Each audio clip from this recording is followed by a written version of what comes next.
and Ms. Stephanie Andres for post 5. What we're going to do tonight, since their opposition didn't show, we will ask them both the same question and get their perspective for both seats. We've got Mr. Cleve Gaddis here this evening, who's going to moderate. Maybe. We're ready. Are you ready? I'm ready. All right. There you go, sir. How is everybody tonight? Great, good. Great, good. Do we have comments already? No. Do you have a problem with the way we're handling the debate so far? Is there... So this is going to be a little bit unusual. The plan was to have both candidates for each one of the posts, and unfortunately that did not work out the way we had intended. But let me open by saying, first of all, thank you very much for attending and being involved in the election process in the city of Johns Creek. I hope that it will make everything better in the future for our city. Not necessarily that things have been bad for the past 10 years, but there's a lot of stuff that we need to do, a lot of important decisions that are going to need to be made in the next 10 or 15 years, and I have to admit, I don't actually envy the people who have to make those decisions, and I do appreciate, I think, same as everybody in the audience, I appreciate the fact that you guys are willing to stick your neck out there and run and try to make a little bit of a difference. The election day is Tuesday, December the 1st. Early voting is open from November the 16th through November the 25th, which will include Saturday the 21st, so they'll have Saturday voting as well. The debate format is going to be fairly simple. We're going to ask each one of the candidates the same question. We'll start with one candidate, then we'll start with the next candidate for the next question. They will get 2 minutes to answer the question. If you need a little bit more time, we're not going to be very strict with our time. We were supposed to last 2 hours if we had all 4 candidates. Since we only have 2 candidates, I'm thinking that maybe 3.5 or 4 hours makes better sense. I can keep going. I was thinking we'd probably try to, what was that? Was that from this side of the room? Hatcher, was that you? I'm thinking it will probably try to do maybe an hour's worth. I think that probably will be about the right amount. We'll sort of play it by ear and see. If I have any follow-up questions, I'd like the opportunity to be able to ask those follow-up questions, although I'm not sure that I will have any. So again, for post 2, Chris Coughlin, that is for a 4-year term. Post 5, Stephanie Andres, that is for a 2-year term, if I understand that correctly. The questions for tonight's debate came from some of the questions asked in the first debate, where the JCCA board added some to the questions. We also got some from the community. So we will start each of you, allow each of you to make an opening statement. In fact, Chris, if you will start, we'll start with you. Sure. If you could use the microphone there on the table. Well, first off, thank you for coming out. I do think this will be not so hard of a challenging debate tonight since my opponents aren't here. But I do want to talk to you tonight about efficiency and effectiveness in the campaign trail that I've ran. On the outset of my campaign, I decided it's commonplace for people to spend over $100,000 or about $100,000 on these campaigns. So I wanted to challenge the status quo, and I wanted to show what real fiscal stewardship could be.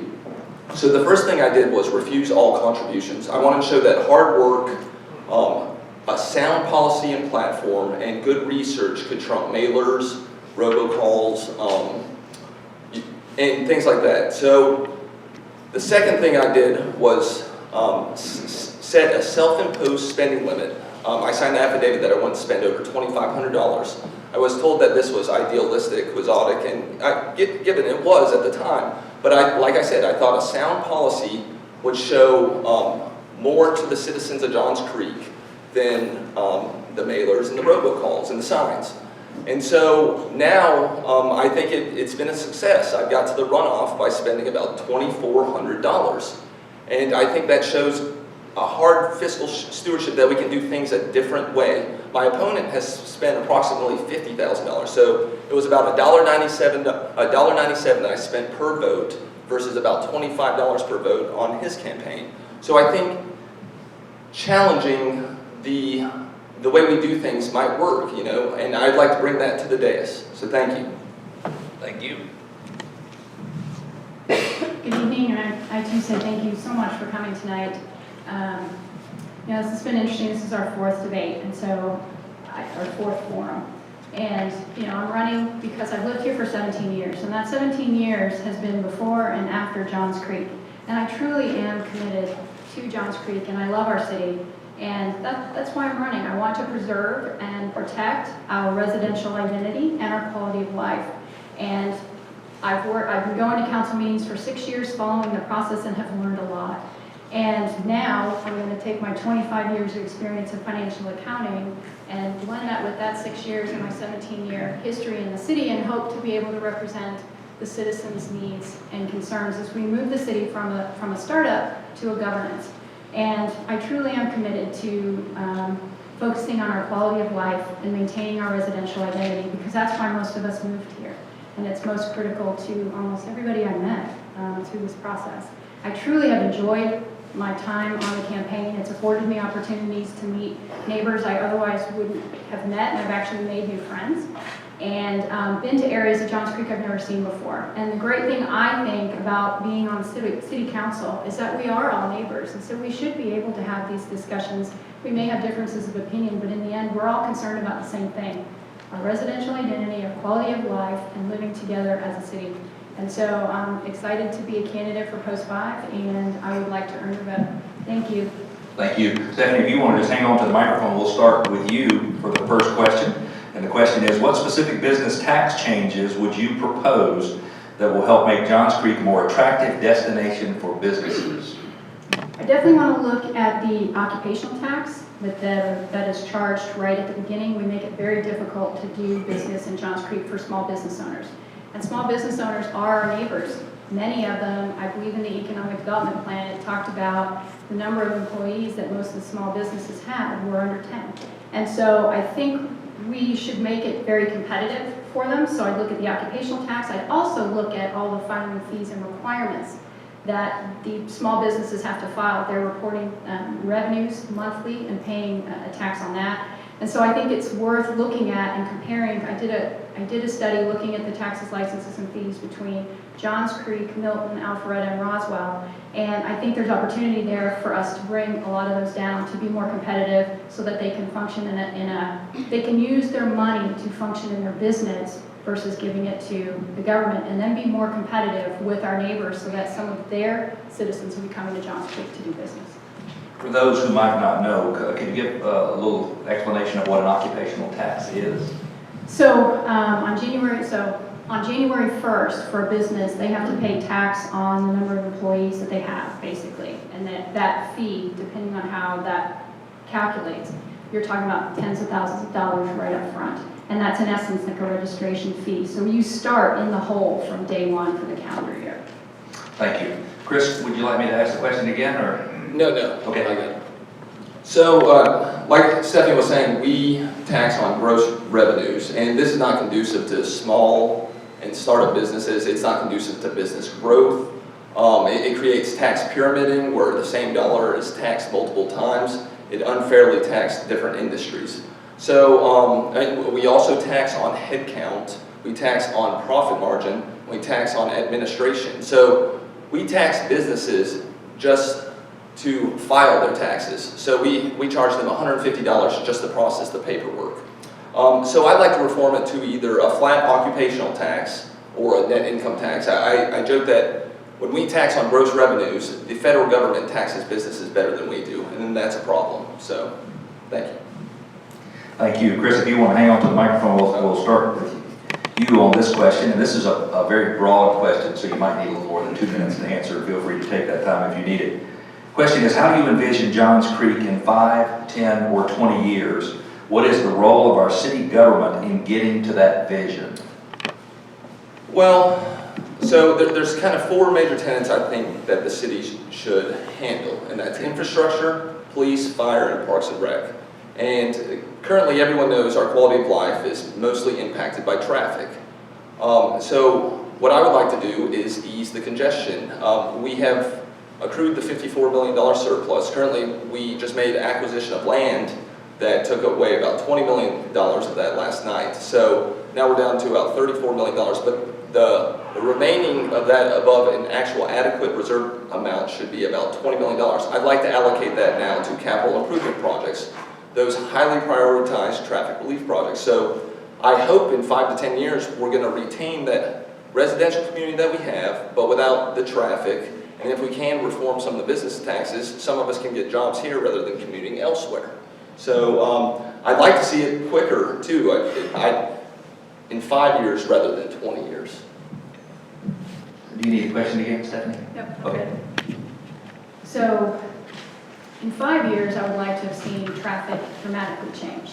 I think we need to focus on our infrastructure so that we can flow in and out as citizens, even on the weekends, to be able to get to and from our house, just to the grocery store. Because I don't know about anybody else, but I have to plan my grocery store trips early in the morning or in the afternoon. Because even on the weekends, it's hard to have people passing through. And then 10 to 20 years, once you get the traffic situation, transportation situation, in more of a steady state and you have a plan for the future, then organically I would believe that business would be able to start coming here, whether it's small business or larger businesses. It's just we have things for larger businesses to come here. We don't have the infrastructure for like airports or busing. We're that far from Georgia 400 to 85, and it takes a pretty long time to get there. So these are some limitations that we have that make it difficult for larger businesses to bring their people here or corporate headquarters here. But I think we can then focus on that once we take care of the infrastructure, just being able to get through the city.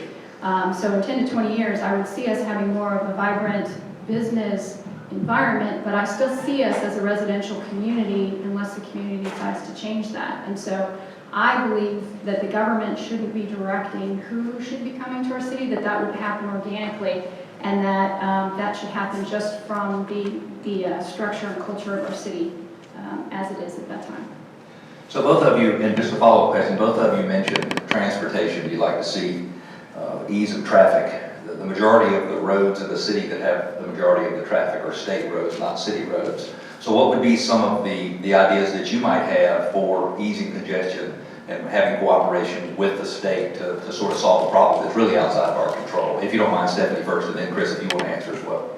Well, in all the council meetings that I've seen, it is a fairly easy process for the state to deed the road over so we could do the work if we could pay for it. I think one of the keys to doing some of the transportation fixes is that we fund it ourselves. When we go for state and federal grants, we're tied to whatever those grant purposes are, and then we're tied to the timing of getting the dollars. So I think if we sat down and focused on which roads needed to be widened, where were opportunities for potentially reverse flow lanes. I mean, these are some of the things that we really need to look at and see where our improvements need to be, what opportunities we have, and then go from there. But I personally believe if we fund it ourselves, we can control the dollar. We can also control who's doing the work and how much we spend versus having X number of dollars as a grant, and so you want to spend the grant.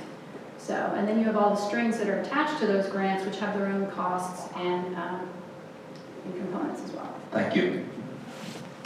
I agree wholeheartedly here with Stephanie. I think also too, when we do have the state do it with those specific arteries, they don't expedite it quickly as we could. So if we do pay for it ourselves, we could get the ball rolling at a quicker pace. So there are opportunities to negotiate with the state and perhaps show them that the specifications that we would like in our own city might be best too. So I think using negotiation to the state might be good as well.